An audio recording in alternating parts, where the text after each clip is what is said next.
La lame de fond provoquée par la décision de laisser s'apprécier le franc suisse prise jeudi par la Banque nationale suisse continue vendredi de secouer les marchés en frappant de plein fouet l'économie helvétique. La bourse de Zurich a encore reperdu 6% vendredi et le franc suisse qui avait gagné 20% jeudi s'échangeait autour de 1 euro.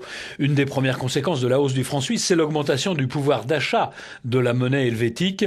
Les travailleurs frontaliers en profitent. Pour moi, c'est une excellente nouvelle, voilà, pour tout, pour les vacances et pour les commissions, quoi. Parce que vous achetez en France. Oui, je fais beaucoup de commissions en France. C'est beaucoup moins cher qu'en Suisse. Et là encore moins. Et là encore moins, il faut profiter. La décision de la Banque nationale suisse a créé un vent de panique en Pologne où plusieurs centaines de milliers de personnes détiennent des crédits immobiliers libellés en francs suisses. Le zloty polonais ayant décroché lui aussi de 20% par rapport à la devise helvétique. Écoutez cet expert immobilier. En contractant un emprunt en devise étrangère, on prend un certain risque et les personnes qui ont pris ce risque étaient d'accord pour le prendre. Pendant quelques années, les mensualités sont basses. Ensuite, c'est pas trop mal non plus, mais aujourd'hui, c'est très dur. En Pologne, 40% des crédits immobiliers sont libellés en francs suisses. En Hongrie aussi, ils sont des centaines de milliers à avoir contracté ce type de prêt.